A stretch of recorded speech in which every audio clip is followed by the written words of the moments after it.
Hey everyone, I'm Artosis, and I have another look at that EGIdrA replay for y'all. And this time it's going to be EGIdrA against oGsHero. Should be a pretty good game. The map is Lost Temple. Let me tell you some things about these guys. Of course, oGsHero. He's from OGS. Really great team in Korea. Very strong Protoss player, no doubt about it. In the meantime, EGIdrA. Who doesn't know this guy? Everyone loves to flame him.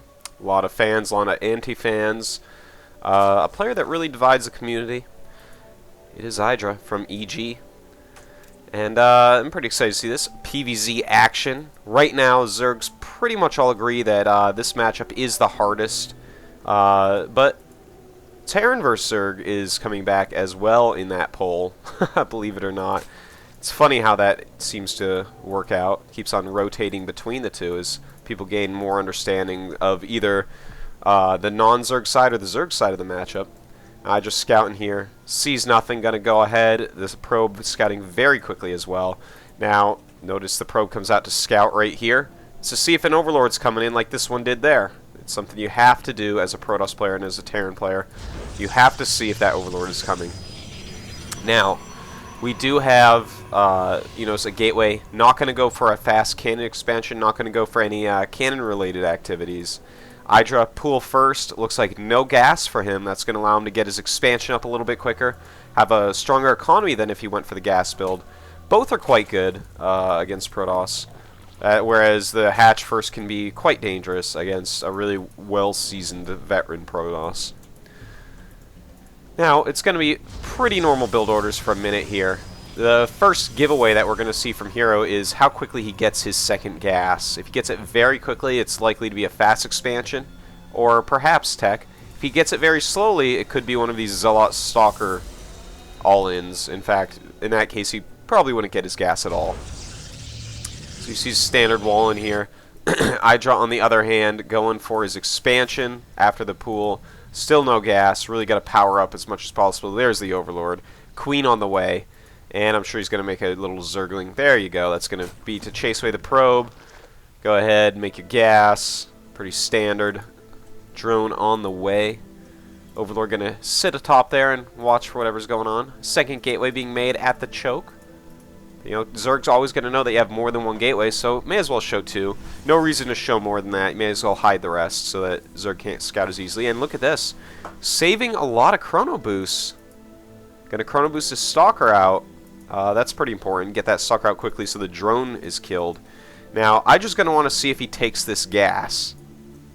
That is going to be the most important thing to see here. And that's what I'm just basically going to sit around and watch for. It used to be that Zergs would steal the gas so that there would be less sentries in any rush, but as Zergs have gotten better at defending that type of rush, you actually just want to see if they're going to make the gas or not.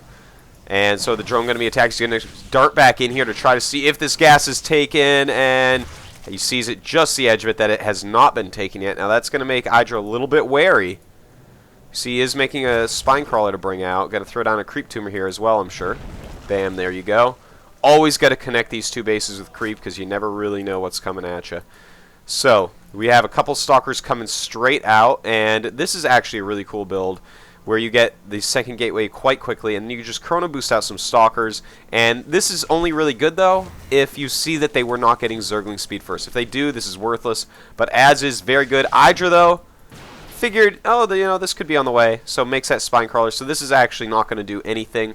If you don't have the spine crawler, you have to make like 10 Zerglings to chase these down with, maybe even more. And they just out-micro the Zerglings so badly. So we see from Hero, he does have the second gas, just making sentry, getting a Zealot out. Probably going to go for a fast expansion here now. Meantime, EGIdrA making that second spine, has some Zerglings up. Speed on the way. We see Nexus starting over here for Hero. And let's take a look. Nothing exciting right this moment. I want to be excited, but I just have to wait. Now, we do have the layer going up. Only one gas so far for EGIdrA. Does cancel because his Overlord sees this Nexus. Take a look-see there. Oh, there it is, yep. So, of course, you don't want to get as much gas against that. You get it a little bit slower. Get some more drones up. Some a better economy. Let's take a look, in fact, at those drones. 28 drones against 26 probes. So Hero has actually really been on top of making his probes. Saving a lot of chrono boost though, and there we go. He's saving it for hallucination. A great thing to scout with if you do open with a build like this, because you have all this extra sentry energy that you actually don't really need, and then you just get to scout very, very fast and adapt to what your opponent is doing. So now we're gonna have to see exactly what EGIdrA wants to do tech-wise. Is getting 4 gas very quickly. Now, this could be because he got his gases later. The 4 gas will help him get Burrow, Roach speed, and Overlord speed as quickly as possible. But a Hydralisk Den is going up just to be safe. And right now on the Korean server, for any of you who watch GSL and watched TSL Guinea Pigs games, that type of play is very common right now, where you actually go ahead and you get Void Rays and Phoenixes very quickly after your expansion. It really punishes Roach heavy play. So EGIdrA getting that Hydralisk Den. So he's going to be very safe against that, but he's going to want to throw down a Roach Den relatively soon. In the meantime, removing these rocks wants to take the gold base. Overlord speed almost done right now. Oh, accidentally runs away a little bit too quick. And where is your Roach Warren, EGIdrA? It's going to come pretty quick, I think, but we do have the range of Hydralisks on the way. Forge going up. And this Overlord is actually going to scout a lot. This Overlord's going to see everything, and this is actually really, really important because he's going to say, oh my god, I actually don't need Roaches right now.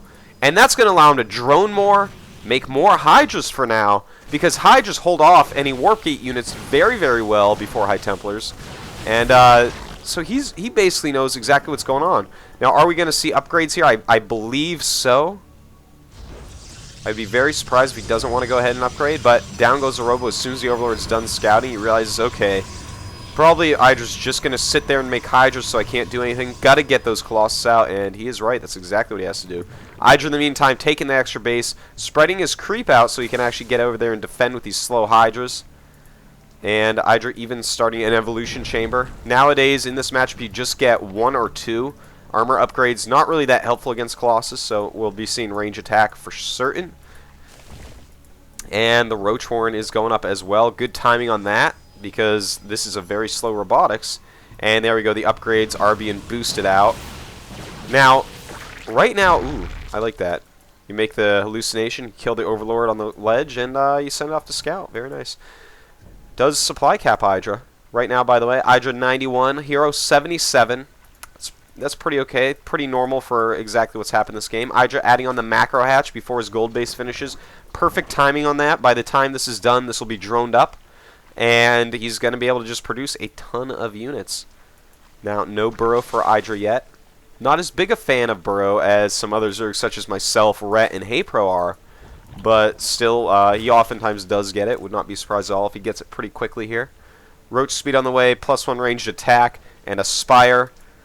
Now, the robotics, ooh, this Overlord did see exactly what's going on. Sees the Robo, sees the robotics bay, and so now EGIdrA has no disillusions as to what's happening. Very late Colossus, so smartly, Hero going to go ahead and take another base. He obviously is not going to hit a very strong timing attack with the Colossus, because it is quite a bit late. He allowed EGIdrA, he allowed EGIdrA to get out all these Hydras, and that's good. You want to force them into making some Hydras when they're already making Roaches, because Roaches kind of, you just start a crazy macro mode with them. Hydras are more gas intensive. They're a harder unit to make a lot of, so if you can make them early and be safe with them, then that really helps out, because then you can just switch over very strongly and just pump Roaches. It's a really powerful way to play. So EGIdrA has to be feeling very good. Second robotics going up for Hero. Now, if EGIdrA scouts that second robotics, he's going to feel pretty good because he can overmake Corruptors. Now, there it is. The Spire getting that +1 air attack. And you got to be careful with this Observer. It's going to fly into the range of the Overseer. Bam, and it goes down. Alright, we do have the gold base. Very well saturated. Let's take a look at the unit count. 71 drones against 55 probes. Oh my god. EGIdra's basically got the full economy he's going to want for now. I don't expect to see too many drones more being produced, but what I do expect is a ton of Corruptors. Look at this, 7 being made right now. When you have this type of army and 4 hatches in a gold base, you can basically way overmake Corruptors, make sure that you kill off all of the Colossus, and then you just kind of rally in more units as your army dies and try to clean up. But Hero playing awesomely. Look at this. A bunch of Immortals being popped out as opposed to any Colossus. This is great play. You can't just blindly go Colossus.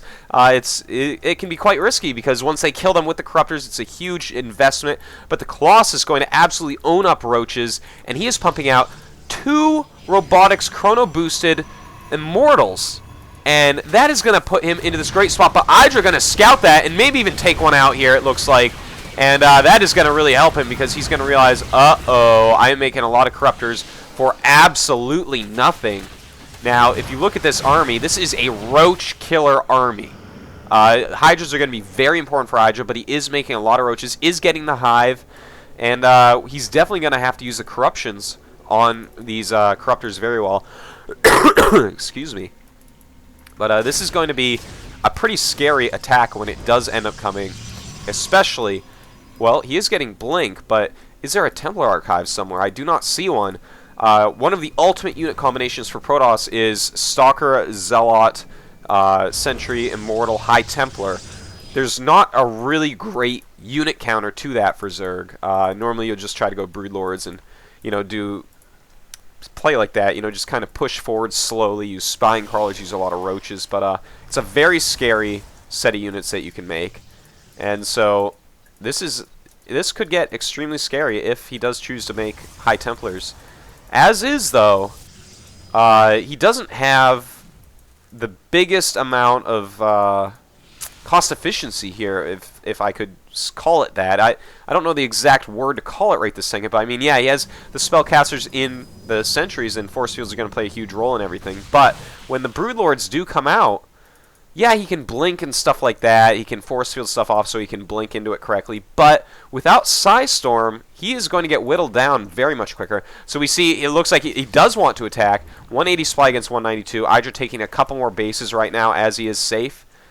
And getting ready to morph a whole bunch of Broodlords. The thing is, Hero is not hitting before these Broodlords, and that is what he needs to do. See, I notice EGIdRA already spending some of his drone supply on these Spine Crawlers. Notice his drones have dropped by 8 since he's hit up at this Hive Tech, and now making even more. That's how you drop your supply to make those Broods. And look at this. Nice force fields to trap a couple Roaches, but the thing is now he can't go through there. It's going to slow down his attack even more. He's got a very heavy Immortal army against a ton of Broodlords incoming. So it looks like just oGsHero a little bit slow on his attacks here, not really paying attention to the tech of EGIdRA. You know, he really needed to tech switch, either get a bunch of High Templars. Well, he is getting a Dark Shrine, that's nice, but he needed to either get a bunch of High Templars or maybe even switch over to Void Ray. You know, more likely the High Templars because the Hydras are going to do pretty well against those Void Rays without Psystorm already there. But definitely something that you got to be careful about as Protoss. So he's going to go ahead and attack now at this random time with just a little bit more supply than the last time he was pretending to attack. But now there's Broodlords, so this looks like it may not go that well. Stalkers are going to want to blink into those Broods, but there's a lot covering them. He does not have Psystorm to punish units covering the Broodlords. That's how you punish. You know, you blink up to try to hit him. The Roaches are right under him. You storm everything all to hell. He is making High Templars, though, finally. And there they are. Psystorm not done yet. It looks like he's getting Kadaran Amulet first, is he? Or is he just not have energy? Never mind. Anyways, well, he's doing a good job of holding off so far, but really, he's got to get these Immortals up to hit these Roaches. He's just targeting Hydras and Broodlings with it. He's got to just micro these up and hit Roaches. That would be so helpful right now. But EGIdRA, look at that, just dancing around behind those. The Immortals, there you go. Finally, the Immortals doing the damage they are meant to do. And here comes some High Templars. He does have energy for Storm at this point, and Hero is going to go ahead and delete this first army of EGIdRA, but he's got very little supply at this point. It was not nearly as cost effective as he needed to be there. Definitely a little bit late on those Psystorms, so small mistake there by Hero, but having a huge consequence in what it looks like is going to be losing the game. Just tons of units rallying in, Zerglings and Roaches. It's going to go perfectly against this unit combination, along with those Broodlords. So it looks like I think we're going to be seeing a GG from Hero here momentarily. And definitely a mistake there. Protoss players, make sure that as Zerg is teching up to those invincible units, the Broodlord, well, they aren't invincible, but get Psystorm or get Void Rays, get something, because you can't beat it with just Gateway units and Immortals. Alright, thanks for watching. Hope you enjoyed. Bye-bye.